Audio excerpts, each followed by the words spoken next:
నమస్తే, welcome to స్వతంత్ర news. నేను మాధురి. ముందుగా బులెటిన్ హెడ్లైన్స్ చూద్దాం.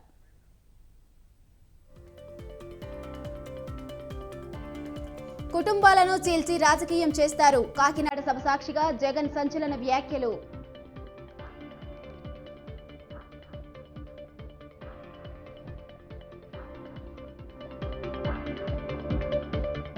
వైసీపీ పాలనలో రాష్ట్రం అప్పుల పాలైంది. అభివృద్ధి కుంటిపడిందన్న చంద్రబాబు.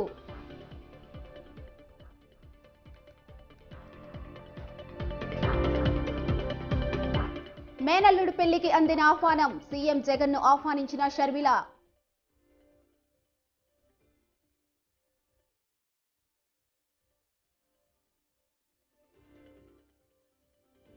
లోక్సభ ఎన్నికలు, నామినేటెడ్ పదవులపై చర్చ. టీపీసీసీ మీటింగులో కీలక నిర్ణయాలు.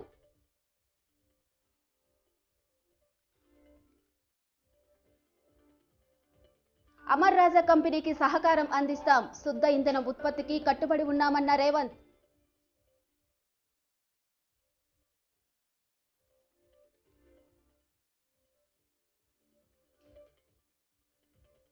ఇండియా కూటమి కన్వీనర్ గా నితీష్. త్వరలోనే అధికారిక ప్రకటన.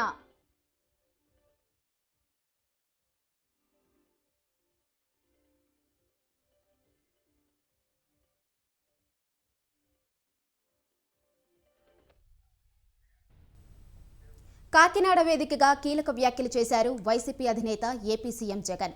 వైఎస్ఆర్ పెన్షన్ కానుక పెంపు కార్యక్రమం ప్రారంభించిన సందర్భంగా విపక్షాలపై విరుచుకుపడ్డారాయన.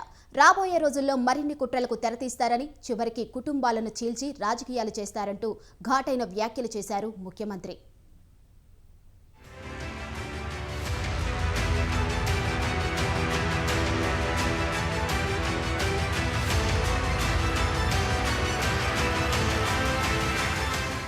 సార్వత్రిక ఎన్నికలకు సమాయత్తమవుతోంది అధికార వైసీపీ. రాష్ట్ర అసెంబ్లీతో పాటు పార్లమెంటుకు ఒకేసారి ఎన్నికలు జరగనుండడంతో ఆ దిశగా ఇప్పటికే శరవేగంగా పావులు కదుపుతున్నారు వైసీపీ అధినేత సీఎం జగన్. ఈ క్రమంలోనే గతంలో ఇచ్చిన హామీ మేరకు వైఎస్ఆర్ పెన్షన్ను పెంపుదల చేసిన ఆయన ఈ నెల నుంచే దాన్ని అమలు చేస్తున్నారు. ఇందులో భాగంగా కాకినాడలో వైఎస్ఆర్ పెన్షన్ కానుక పెంపు కార్యక్రమాన్ని ప్రారంభించారు ముఖ్యమంత్రి.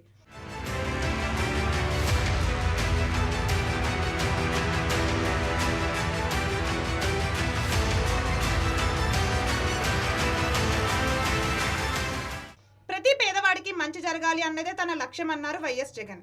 పేదల పెన్షన్, ఇతర సంక్షేమ పథకాల ద్వారా అక్క చెల్లెల కుటుంబాల ఖాతాలోకి నేరుగా నగదు జమ అవుతుందన్న విషయాన్ని గుర్తు చేశారు. అదే సమయంలో గత ప్రభుత్వ పాలనను తూర్పార పట్టారు ముఖ్యమంత్రి. 2014లో చంద్రబాబు, పవన్ కలిసి ఎన్నో హామీలు ఇచ్చారని, వాటిలో ఎన్నింటిని అమలు చేశారో చెప్పాలి అన్నారు. ప్రత్యేకించి పేదవారికి 3 సెంట్ల భూమి ఇస్తానని హామీ ఇచ్చి 1 సెంటు కూడా ఇవ్వలేదంటూ విమర్శలు గుప్పించారు సీఎం చంద్రబాబు. అవినీతిపై ఆయన దత్తపుత్రుడు ఎందుకు మాట్లాడారు అని సభా వేదికగా సూటిగా ప్రశ్నించారు వైఎస్ జగన్. మీ బిడ్డ ప్రభుత్వం రాకమునుపు దాదాపుగా 4.5 సంవత్సరాల కిందటికి ఒక్కసారి పరిస్థితి గమనించమని కోరుతా ఉన్నా. అప్పట్లో చంద్రబాబు నాయుడు గారి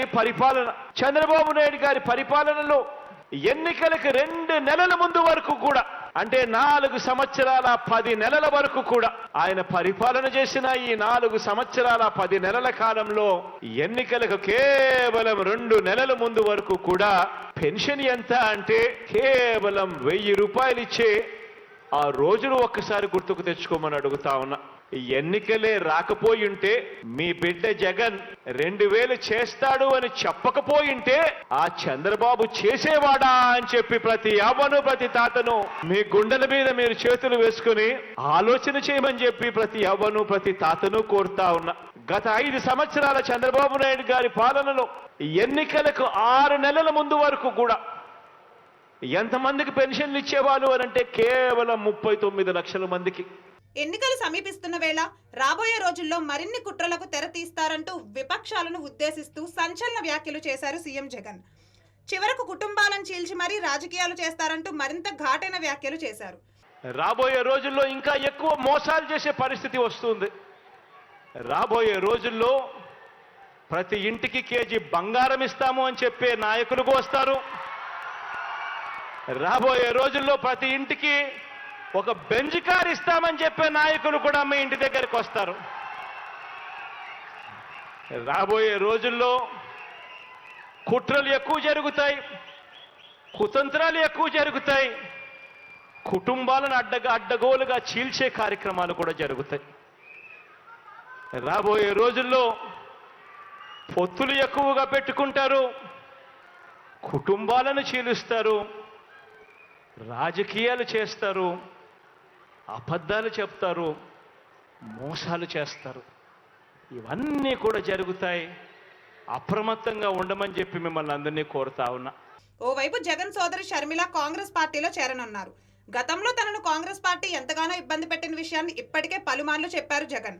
అలాంటి పార్టీలో షర్మిల చేరుతుండడం, అది కూడా తనకు వ్యతిరేకంగా రాబోయే రోజుల్లో తన చెల్లె పావులు కదిపేందుకు సిద్ధమైన నేపథ్యంలో జగన్ చేసిన ఈ వ్యాఖ్యలు పొలిటికల్ గా హీట్ ను పెంచేశాయి.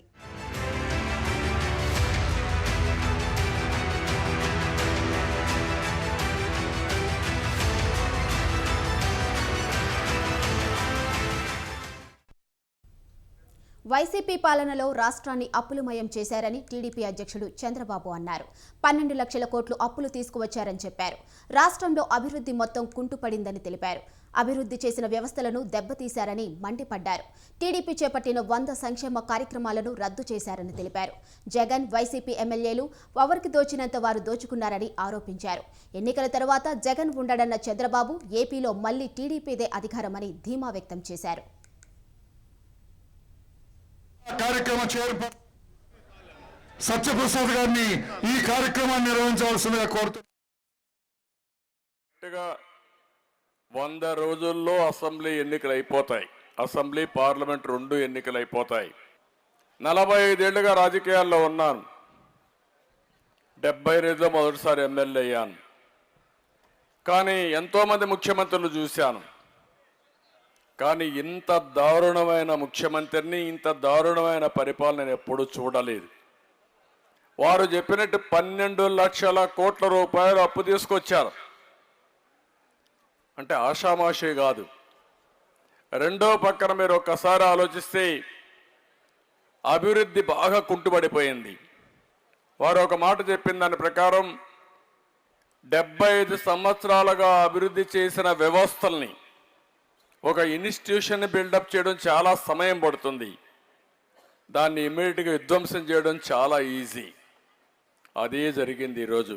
మనకు కరెక్ట్గా 100 రోజుల్లో అసెంబ్లీ ఎన్నికలు అయిపోతాయి.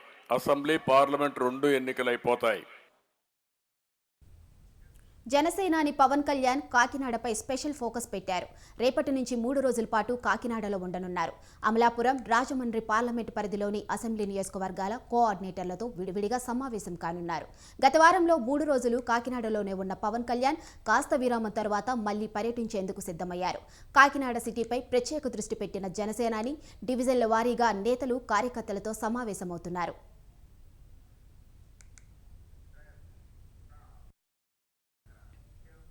మరోవైపు తెలుగుదేశం పార్టీ, జనసేన పార్టీల పొత్తులో భాగంగా కాకినాడ పార్లమెంట్ జనసేనకు రానుంది. దానికి తగ్గట్టుగా పార్లమెంటు సీటుపై స్పెషల్ ఫోకస్ పెట్టారు జనసేనాని. ఇక కాకినాడ సిటీ అసెంబ్లీ స్థానంపై కూడా ఆయన ప్రత్యేకంగా దృష్టి సారించారు.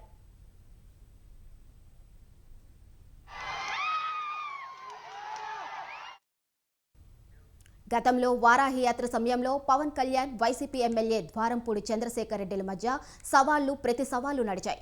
దమ్ముంటే తనపై పోటీ చేయాలని ద్వారంపూడి పవన్ కళ్యాణ్కు సవాల్ చేస్తే ఈసారి అసెంబ్లీలో అడుగుపెట్టనివ్వనని ద్వారంపూడికి ప్రతి సవాల్ చేశారు పవన్.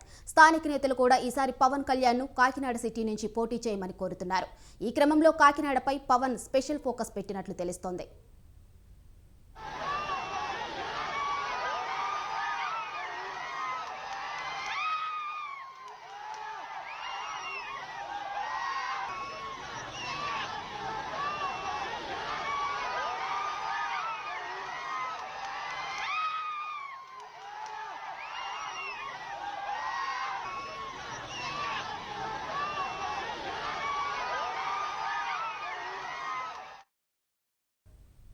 విజయనగరంలోని టీడీపీ కార్యకర్త కోరాడ అప్పారావు కుటుంబాన్ని టీడీపీ అధినేత చంద్రబాబు సతీమణి భువనేశ్వరి పరామర్శించారు.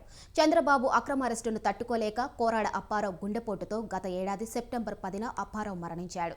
దీంతో అప్పారావు కుటుంబంలో విషాదం నెలకొంది. బాధిత కుటుంబాన్ని భువనేశ్వరి పరామర్శించి అప్పారావు ఫ్యామిలీని ఓదార్చారు. అప్పారావు భార్య పద్మావతి, కుమారుడు జయంత్ సాయితో మాట్లాడి సమస్యలు అడిగి తెలుసుకున్నారు. బాధిత కుటుంబానికి 3 లక్షల రూపాయలకు చెక్ అందించారు. అప్పారావు కుటుంబానికి తెలుగుదేశం పార్టీ ఎల్లవేళలా అండగా ఉంటుందని భరోసా ఇచ్చారు.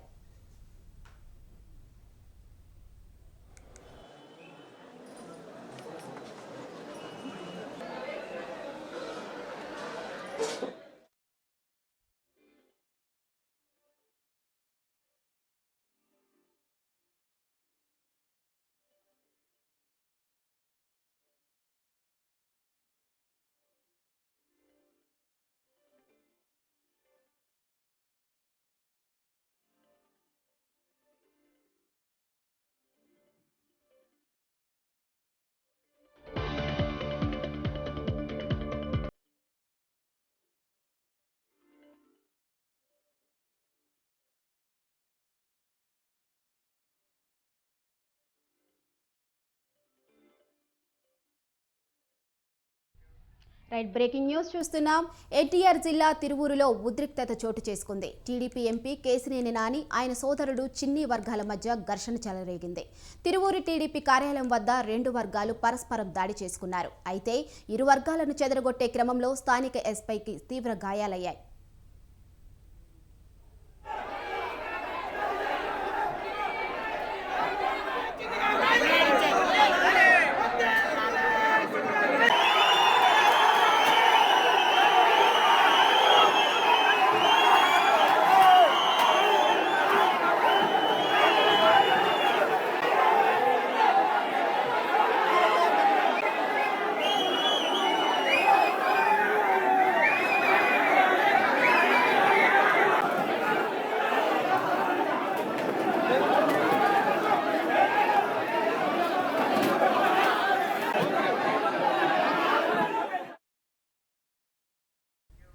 ఈ నెల 7న తిరువూరులో చంద్రబాబు సభ సందర్భంగా ఫ్లెక్సీలు ఏర్పాటు చేశారు.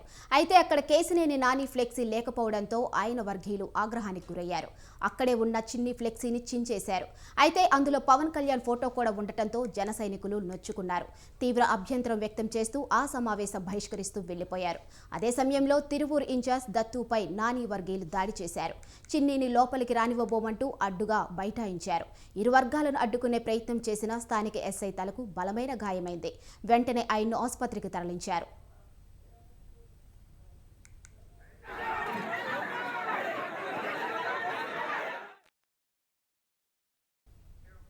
ఇక ఇదే అంశంపై మరింత సమాచారం మా ప్రతినిధి సంతోష్ లైవ్ లో అందిస్తారు. సంతోష్. Thank you Madhuri. ఏదైతే ఎన్టీఆర్ జిల్లా తిరువూరు టీడీపీ పార్టీ కార్యాలయంలో అయితే అంతా తీవ్ర ఉద్రిక్తత చోటు చేస్తుందని చెప్పుకోవచ్చు. ఇటు విజయవాడ ఎంపీగా ఉన్నటువంటి కేశినేని నాని, అదే విధంగా ఇక్కడ ప్రశ్న చూసుకున్నట్లయితే కనుక కేశినేని చిన్ని ఏదైతే సోదరుడు, వీరిద్దరి మధ్య కూడా వర్గ పోరు అనేది కూడా ఒక్కసారిగా బొగ్గుమందని చెప్పుకోవచ్చు. ఏదైతే ఇటు సమన్వయ కమిటీ సమావేశంలో ఏదైతే సమావేశ వేదిక వద్ద ఫ్లెక్సీల్లో కేశినేని నాని దీనికి సంబంధించినటువంటి లేవు అంటూ కూడా పెద్ద ఎత్తున అయితే కనుక ఆందోళనకు దిగడం కూడా జరిగింది. అదే విధంగా దీంతో రెచ్చిపోయినటువంటి 2 వర్గాలు కూడా ఒకరిపై ఒకరు కుర్చీలు వేసుకోవడం కూడా జరిగింది. ఇటు చిన్నీని గో బ్యాక్ అంటూ కూడా వెళ్ళిపోవాలి, రావద్దు అంటూ కూడా కొంత ఉద్రిక్తత అనేది కూడా టీడీపీ ఏదైతే చిన్ని వర్గీయులు అయితే కనుక ఆందోళన చేపట్టడం కూడా జరిగింది. అయితే కేశినేని నాని, చిన్ని వీరి ఇరువుల మధ్య కూడా గతంలో నుంచి కూడా ఎప్పటికప్పుడు కూడా కొంత పోర్ అనేది కూడా నడుస్తా ఉంది. దీనిపై అయితే కనుక అధిష్టానం సైతం కూడా కొంత సీరియస్ అయినట్టు కూడా తెలుస్తా ఉంది. ఏదైతే వర్గ పోర్ అనేది కూడా ఎక్కడ ఉన్నా కూడా సహించేది లేదు అంటూ కూడా చెప్పడం కూడా జరుగుతా ఉంది. అయితే నారా లోకేష్ దీంతో కూడా ఇప్పటికే అధిష్టానానికి సంబంధించినటువంటి ఈ అంశం అనేది కూడా అధిష్టానం దృష్టికి వెళ్ళడంతో ఇటు సీరియస్ గా ఉన్నది కూడా తెలుస్తా ఉంది. గతంలోనే కేశినేని చిన్నిపై అయితే కనుక నారా లోకేష్ కొన్ని సలహా సూచనలు అనేది కూడా ఇవ్వడం కూడా జరిగింది. ఏదైతే టీడీపీ క్యాడర్ దెబ్బతినేలాగా వ్యవహరించకూడదు అంటూ కూడా సూచించడం కూడా జరిగింది. కలిసి పనిచేయాలి, టీడీపీ అనేది కూడా బలోపేతం వెళ్తున్న దిశలో ఇటువంటి పునరావృతం కాకుండా చూసుకోవాలని కూడా చెప్తా ఉన్నారు. ఏదేమైనప్పటికీ ఈ రోజు జరిగినటువంటి ఉద్రిక్తతలో అయితే కనుక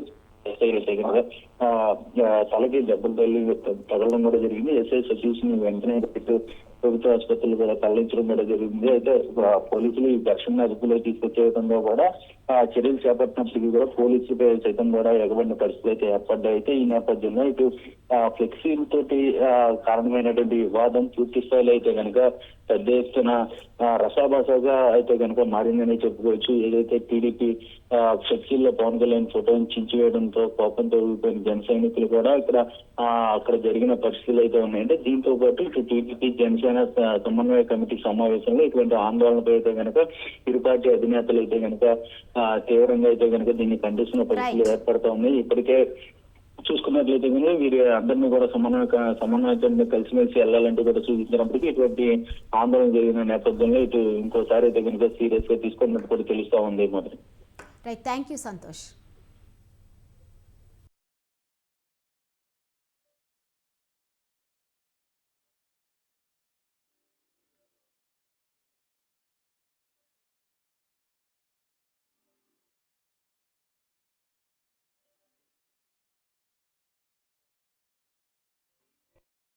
రానున్న అసెంబ్లీ ఎన్నికల నేపథ్యంలో ఏపీ సీఎం జగన్ సిట్టింగ్ ఎమ్మెల్యేలకు మరోసారి షాక్ ఇచ్చారు. రెండో జాబితాలో పలువురు సిట్టింగ్ ఎమ్మెల్యేలకు టికెట్లు నిరాకరించారు. ప్రస్తుత ఎమ్మెల్యేల స్థానంలో పోటీ చేసేందుకు కొత్త వారికి అవకాశం ఇచ్చారు. అదే సమయంలో ఇంకొంతమందికి నియోజకవర్గాల్లో మార్పులు చేస్తున్నారు. వైసీపీ అధినేత ఎప్పుడు ఏ నిర్ణయం తీసుకుంటారో అని సిట్టింగ్ ఎమ్మెల్యేలు ఫైనల్ జాబితాలో తమ పేర్లు గల్లంతవుతుందేమోనని గందరగోళం పడుతున్నారు.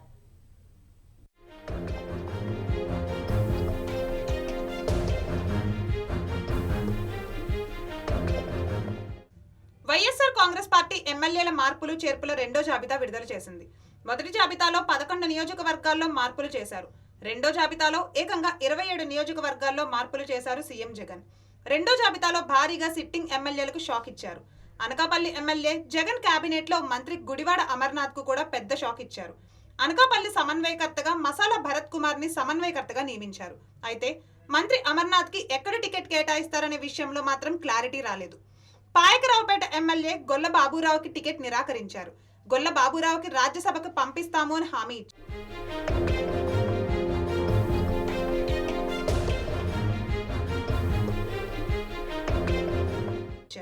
తూర్పు గోదావరి జిల్లాలో పి గన్నవరం, జగ్గంపేట, పిఠాపురం, పత్తిపాడు ఎమ్మెల్యేల స్థానంలో కొత్త వారికి బాధ్యతలు అప్పగించారు. ఇప్పటికే ఎమ్మెల్యే జ్యోతుల చంటిబాబు పవన్ కళ్యాణ్ తో భేటీ అయ్యారు. కాకినాడ పర్యటనలో భాగంగా టికెట్ రాని ఇద్దరు ఎమ్మెల్యేలు పెండెం దొరబాబు, పర్వత ప్రసాద్ సీఎం జగన్ ను కలిశారు. పోలవరం ఎమ్మెల్యే తెల్లం బాలరాజుకు బదులు ఆయన సతీమణి తెల్లం రాజ్యలక్ష్మికి టికెట్ కేటాయించారు. కదిరి ఎమ్మెల్యే సిద్ధారెడ్డికి టికెట్ నిరాకరించారు. ఆయన స్థానంలో మైనార్టీ సామాజిక వర్గం నేత మక్బూల్ అహ్మద్ కి బాధ్యతలు అప్పగించారు. Emmiganur MLA Chennakesava Reddy, Vijayawada central MLA Malladi Vishnu, Araku MLA Shetty ఫల్గునలను కూడా సీఎం జగన్ పక్కన పెట్టారు.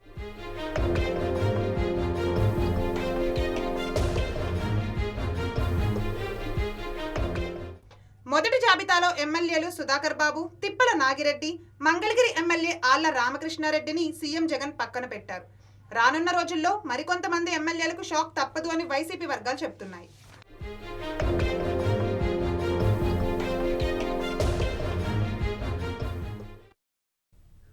ఎన్నికల వేళ ఏపీ తెలంగాణ రాజకీయాల్లో కీలక రాజకీయ పరిణామం చోటు చేసుకోబోతుంది. వైసీపీ అధినేత వైఎస్ జగన్ బీఆర్ఎస్ అధినేత కేసీఆర్ను రేపు కలవనున్నారు. పైకి పరామర్శ కోసమే ఏపీ సీఎం గులాబీ బాస్ వద్దకు వస్తున్నారని చెబుతున్నా సార్వత్రిక ఎన్నికల వేళ వీరి సమావేశం అందరిలోని ఆసక్తి రేపుతుంది.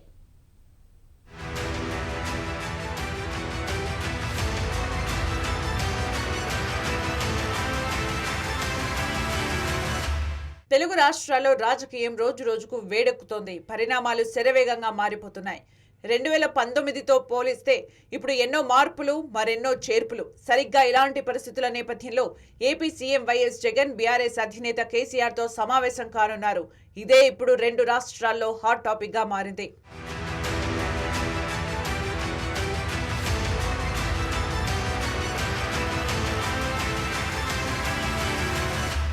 నిజానికి ఏపీ తెలంగాణ రాజకీయాల్లో ఇటీవలే ఎన్నో మార్పులు జరిగాయి. ప్రధానంగా తెలంగాణ రాజకీయాలను ఓసారి పరిశీలిస్తే 2024 ఎన్నికల్లో బీఆర్ఎస్ పార్టీ ఓటమి పాలై అధికారం హస్తగతమైంది. 10 ఏళ్ల పాటు పవర్లో ఉన్న గులాబీ పార్టీ ఇప్పుడు ప్రతిపక్ష స్థానానికి పరిమితమైంది. త్వరలోనే లోక్సభ ఎన్నికలను ఎదుర్కోనుంది.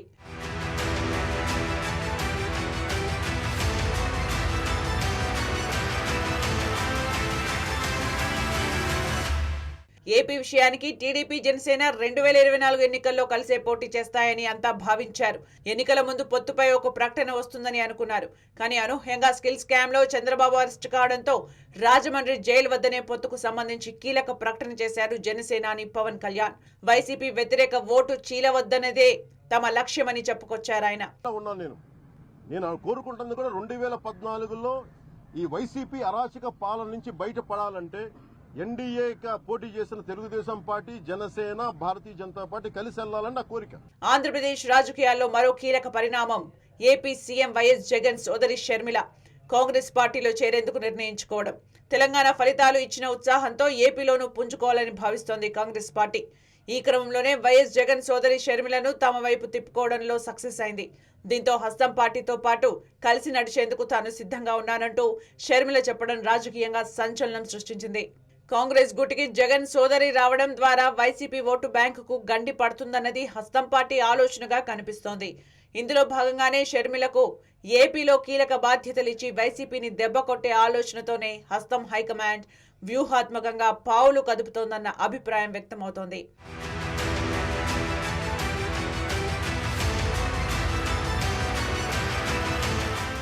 సరిగ్గా ఇలాంటి పరిస్థితుల వేళ ఏపీ సీఎం వైఎస్ జగన్ గులాబీ బాస్ కేసీఆర్ ను కలిసేందుకు వస్తున్నారు.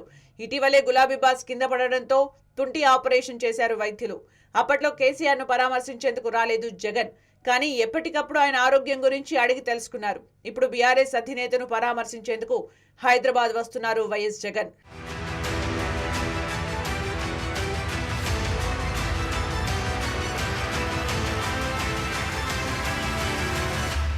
పైకి ఇది పరామర్శ కోసమని రెండు పార్టీలు చెబుతున్నా ఇరు పార్టీల అధినేతలు కలిస్తే రాజకీయ చర్చలు ప్రస్తావనకు రాకుండా ఉండవని చెప్పాలి.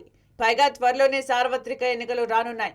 గత ఎన్నికల్లో వైఎస్ జగన్ గెలుపుకు సాయం చేశారు గులాబీ బాస్. అందుకు తగ్గట్లుగానే వివిధ ఎన్నికల్లో జగన్ సైతం తన వంతు సహకారాన్ని గులాబీ పార్టీకి అందించారు. ఇక సీఎంగా కేసీఆర్ ఉన్న సమయంలోనూ పలు అంశాలపై ఇరువురు సమావేశమై చర్చించారు. రాష్ట్రాల మధ్య పరస్పర సహకారం ఉంటుందని ప్రకటించారు.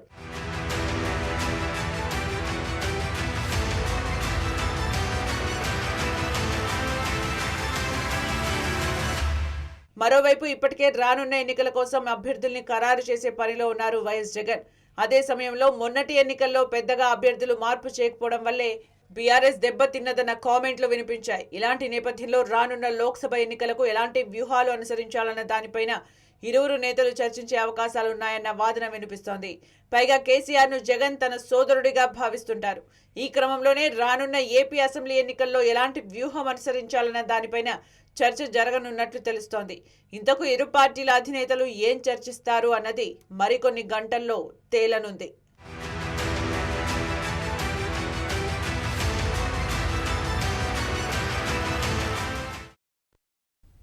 అధునాతన సాంకేతికత ఉపయోగించే కంపెనీలకు తెలంగాణ ప్రభుత్వం అన్ని విధాలుగా ప్రోత్సాహం అందిస్తుందని ముఖ్యమంత్రి రేవంత్ రెడ్డి అన్నారు. అమరరాజా గ్రూప్ సహ వ్యవస్థాపకుడు గల్లా జయదేవ్ సంస్థ ప్రతినిధులు సీఎం రేవంత్తో భేటీ అయ్యారు. మహబూబ్ నగర్లో అమర్రాజా సంస్థ నిర్మిస్తున్న దేశంలోని అతిపెద్దదైన లిథియం అయాన్ గిగా ఫ్యాక్టరీపై భేటీలో చర్చించారు. ఈ సందర్భంగా అమర్రాజా కంపెనీకి ప్రభుత్వం నుంచి పూర్తి సహకారం అందిస్తామని సీఎం రేవంత్ అన్నారు. రాష్ట్ర పారిశ్రామిక అభివృద్ధిలో అమర్రాజా కంపెనీది కీలక పాత్ర అని చెప్పారు. శుద్ధ ఇంధనం ఉత్పత్తికి రాష్ట్రం కట్టుబడి ఉందని సీఎం రేవంత్ స్పష్టం చేశారు. గిగా కారిడార్కు ప్రభుత్వం ఇస్తున్న సహకారం అభినందనీయమని గల్లా జయదేవ్ అన్నారు. ప్రాజెక్టును త్వరగా పూర్తి చేసేందుకు ప్రభుత్వంతో కలిసి పనిచేస్తామన్నారు. రాష్ట్రంలో తమ వ్యాపారాన్ని మరింత విస్తరిస్తామన్న గల్లా జయదేవ్ విద్యుత్ బ్యాటరీల అభివృద్ధికి ప్రభుత్వం తోడ్పాటునిస్తుందని తెలిపారు.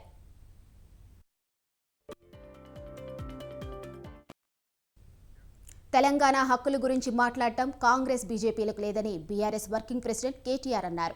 పార్లమెంటులో ఎప్పుడైనా తెలంగాణ గురించి మోదీ, రాహుల్ మాట్లాడారా అని ప్రశ్నించారు. లోక్సభ ఎన్నికలకు సన్నద్ధతలో భాగంగా ఆదిలాబాద్ జిల్లా నేతలతో కేటీఆర్ సమీక్ష నిర్వహించారు. బీఆర్ఎస్ ఎంపీలు గెలవకపోతే తెలంగాణ అనే పదం మాయమవుతుందని చెప్పారు. కాంగ్రెస్ పార్టీ 420 హామీలు ఇచ్చి గెలిచిందని విమర్శించారు. కాంగ్రెస్ ఆగడాలను క్షేత్రస్థాయిలో ఎక్కడికక్కడ ఎండగడతామన్నారు. లోక్సభ ఎన్నికల్లో బీఆర్ఎస్ మంచి ఫలితాలు సాధిస్తుందని ధీమా వ్యక్తం చేశారు. ఉద్యోగాల విషయంలో కాంగ్రెస్ అబద్ధాలు చెప్పిందని, చిన్న చిన్న లోపాల వల్లే ఓడిపోయామని కేటీఆర్ చెప్పారు. ఇచ్చింది మొన్న ఎన్నికల్లో 1-2 కాదు, సరిగ్గా 420 వాగ్దానాలు. తెలంగాణ ప్రజలకు వాళ్ళు ఇచ్చింది 420 హామీలు. సో ఇది కూడా ఒక పుస్తక రూపంలో ఎన్ని హామీలు ఇచ్చారు, వాళ్ళు యూత్ డిక్లరేషన్లో ఏం చెప్పారు, ఎస్సీ డిక్లరేషన్లో ఏం చెప్పినారు, ఎస్టీ డిక్లరేషన్లో ఏం చెప్పారు, మహిళా డిక్లరేషన్లో ఏం చెప్పినారు, అవన్నీ కూడా ఈ హామీలన్నింటినీ కూడా ప్రజల దగ్గరికి తీసుకొని పోతాము. 6 గ్యారంటీలే కాదు, 420 హామీలు ఇచ్చి ఏ రకంగా ప్రజలను మరి ఒక రకమైన వాతావరణ నిర్మాణం చేసి ఒక రకమైన మరి లేని వాతావరణాన్ని కృత్రిమమైన ఒక అనుకూలతను సానుకూలతను సృష్టించుకొని పోయినారో దాన్ని కూడా తప్పకుండా మరి ప్రజల దగ్గరికి తీసుకొని పోవాలి. కాబట్టి ఇదందరికీ కూడా మా కార్యకర్తలకి ఇది ఇంటింటికి చేరే విధంగా ఈ పుస్తకాన్ని కూడా తీసుకొని పోతాం. ఇతర రాష్ట్రాల్లో మరి వాళ్ళందరూ వాళ్ళ రాష్ట్ర ప్రయోజనాల కోసమేమో కలిసికట్టుగా పోరాడతారు.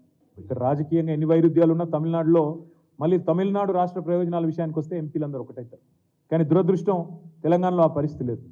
తెలంగాణలో ఇక్కడున్న కాంగ్రెస్ నాయకులు బీజేపీ నాయకులు ఇద్దరు కూడా ఒక అలవాటుగా మారిపోయింది. తెలంగాణ రాష్ట్రం అంటే ఇక్కడ ఏమన్నా మంచి జరిగితే మొత్తం క్రెడిట్ అంతా కేసీఆర్కే పోతుంది.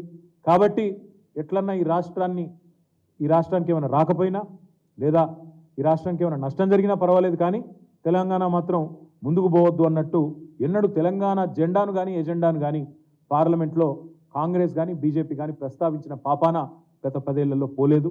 ఇది వాస్తవం. పార్లమెంటరీ పార్టీ మీటింగులు జరుగుతాయి, ప్రతి పార్టీ కాంగ్రెస్ పార్టీకి జరుగుతుంది, బీజేపీకి జరుగుతుంది. ఎన్నడన్నా ఒక్కరోజు గత 10 ఏళ్లలో వాళ్ళ పార్లమెంటరీ పార్టీ మీటింగ్లో తెలంగాణ అన్న పదం వినబడ్డదా? దయచేసి ఒకసారి ఆలోచించాలని చెప్పి. మాజీ సభ్యురాలు మహువా మొయిత్రాను లోక్సభ నుంచి బహిష్కరణకు సంబంధించి సుప్రీంకోర్టు నేడు లోక్సభ సెక్రటరీ జనరల్కు నోటీసులు జారీ చేసింది. లోక్సభ నుంచి తనను బహిష్కరించడాన్ని సవాల్ చేస్తూ మహువా మొయిత్రా సుప్రీంకోర్టులో పిటిషన్ దాఖలు చేశారు. ఆ నేపథ్యంలో supreme court justice Sanjiv Khanna, justice Dipankar దత్తాలతో కూడిన ధర్మాసనం లోక్సభ సెక్రటరీ జనరల్కు నోటీసులు జారీ చేసింది. 3 వారాల్లో వివరణ ఇవ్వవలసిందిగా ధర్మాసనం కోరింది. కేసు తదుపరి విచారణను మార్చి నెలకు వాయిదా వేసింది. ఎథిక్స్ కమిటీ నివేదికను లోక్సభ ఆమోదించి తనపై బహిష్కరణ వేటు వేశారని, కనీసం ఆనాటి సభా కార్యక్రమాల్లో తన వాదన వినిపించేందుకు నిరాకరించి తనను బహిష్కరించడాన్ని మహువా మొయిత్రా సుప్రీంకోర్టులో సవాల్ చేశారు.